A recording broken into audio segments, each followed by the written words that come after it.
Hello everyone.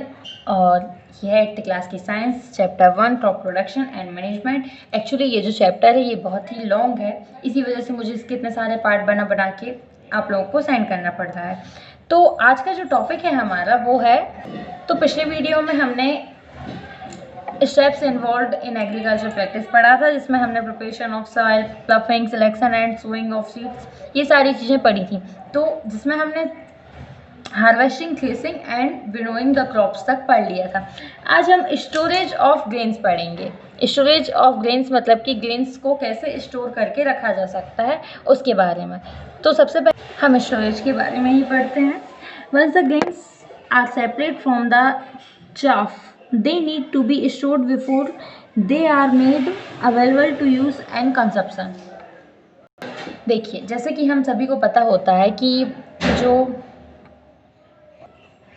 जो अनाज होता है, सबसे पहले यदि वो पौधों से निकलता है तो वो बहुत ही ड्राई मतलब गीला होता है, सूखा नहीं होता है। जैसे चने जब होते हैं तो अलग टाइप के, और फिर जब उनको फिर सुखाया जाता है उसमें से सारे जो पानी है उसको हटा दिया जाता है और उसको एक ऐसी जगह पर सेव करके रखना पड़ता है जहाँ पर उसमें कोई भी जो माइक्रो ऑर्गेनाइज्म है, कीड़े मकोड़े, ये सारी चीज़ें ना लगें, इन सारी चीज़ों से दूर रहे। और जो जगह सेपरेट हो, जहाँ पे जैसे बारिश के मौसम में हम अनाज को बाहर नहीं भी निकालते हैं, यदि वो अच्छी जगह स्टोर नहीं है तब भी वो ऑटोमेटिकली मतलब उसमें हल्का हल्का गीलापन आ जाता है, जिसकी वजह से वो ख़राब हो जाता है।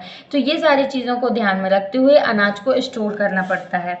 स्टोर करने के लिए एक ऐसी जगह को देखा जाता है जिसमें मतलब जैसे आप लोगों ने वो देखे होंगे,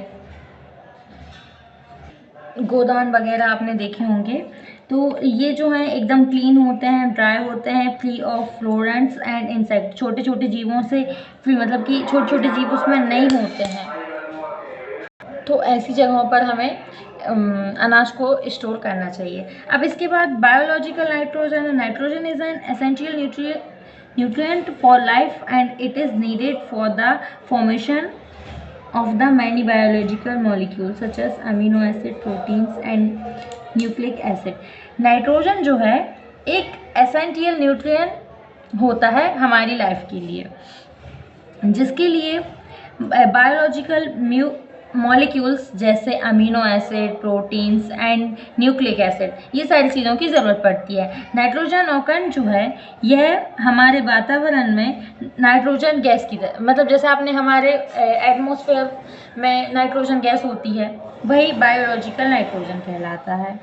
in spite of its evidence 71%, आपको पता है हमारे वातावरण में 71% नाइट्रोजन गैस उपस्थित होती है।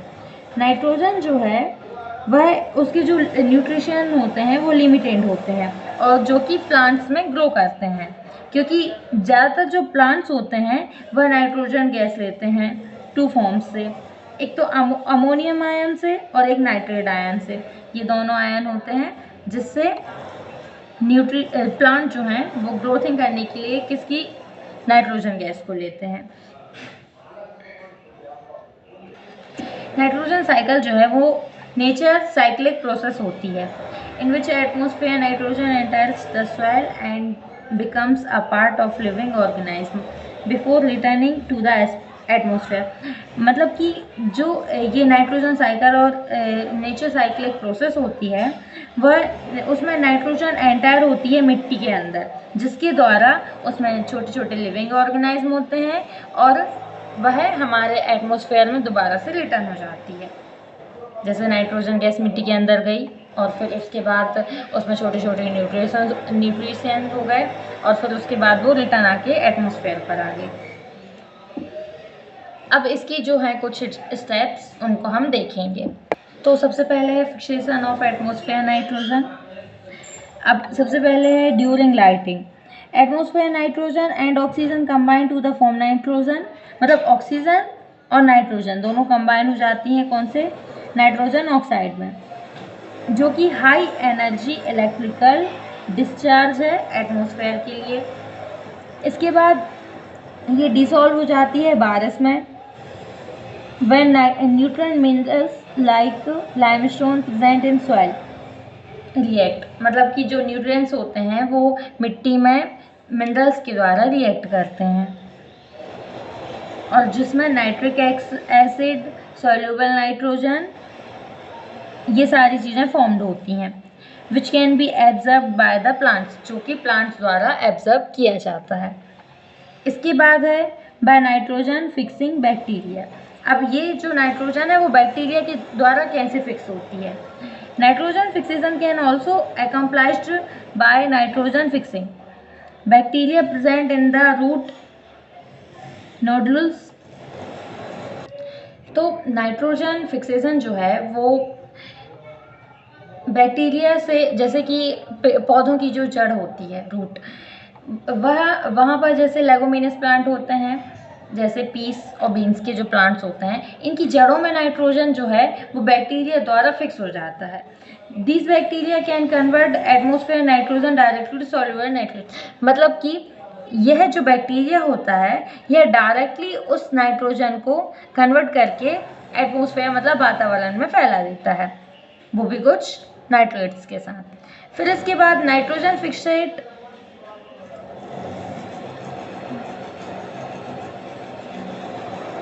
कुछ टिश्यू प्लांट प्रोटीन्स होते हैं जिसके द्वारा भी नाइट्रोजन फिक्स होता है। The nitrogen then passes through the food chain.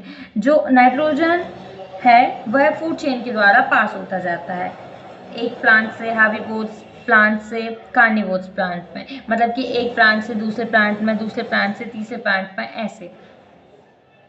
देखिए सिंपली वर्ड में यदि हम देखें कि नाइट्रोजन साइकिल किसे कहते हैं, तो वातावरण से जो नाइट्रोजन गैस मिलती है उसको अलग अलग प्रोसेस द्वारा पौधे अपनी मतलब जड़ों के द्वारा अलग अलग रूप में परिवर्तित कर देते हैं, वह नाइट्रोजन सर्कल कहलाता है।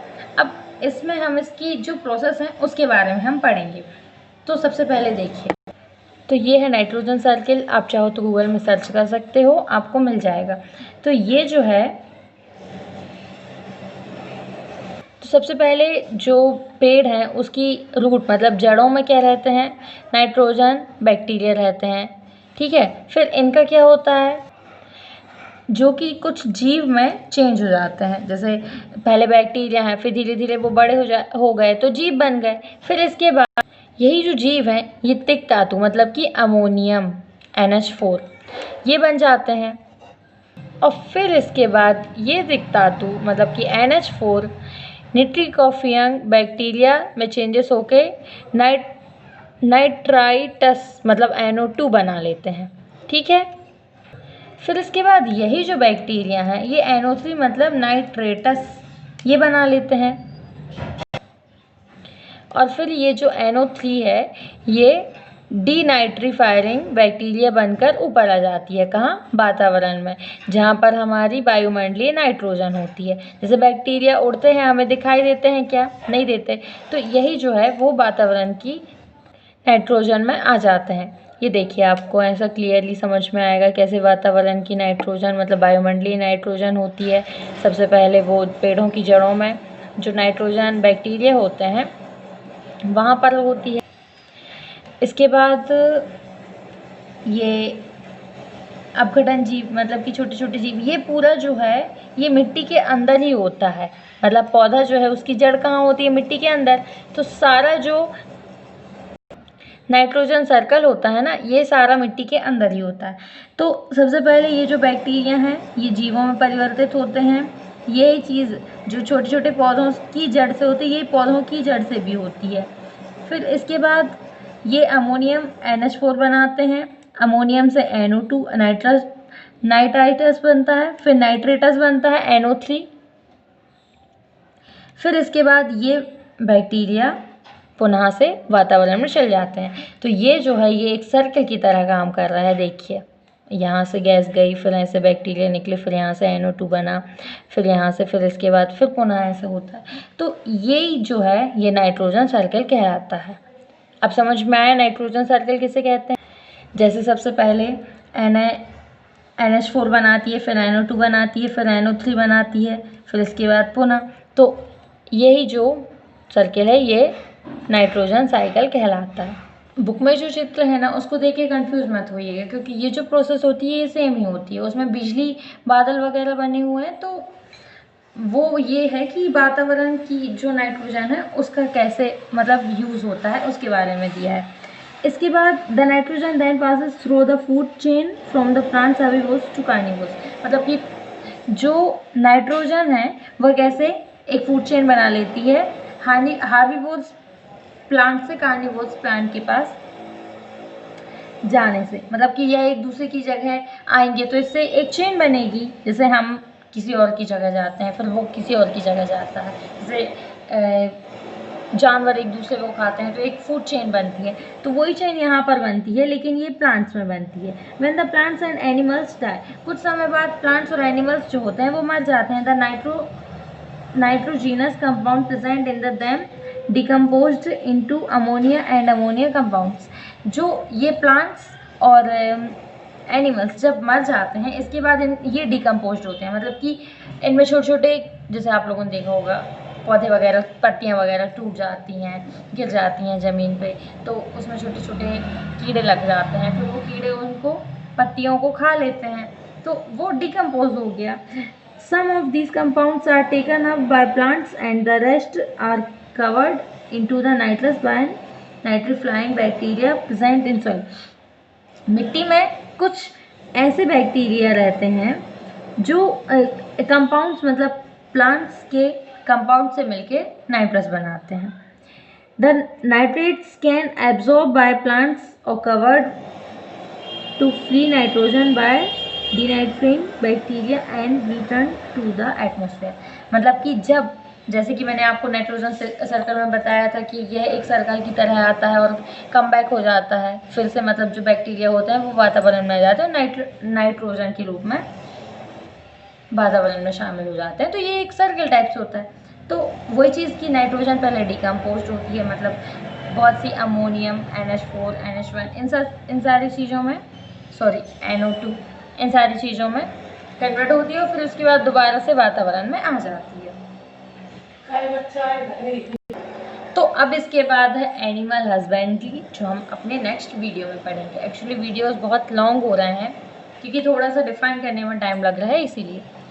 तब तक के लिए बाय बाय बच्चों, टेक केयर, अपना ख्याल रखिए, सुरक्षित रहिए, घर पर रखिए।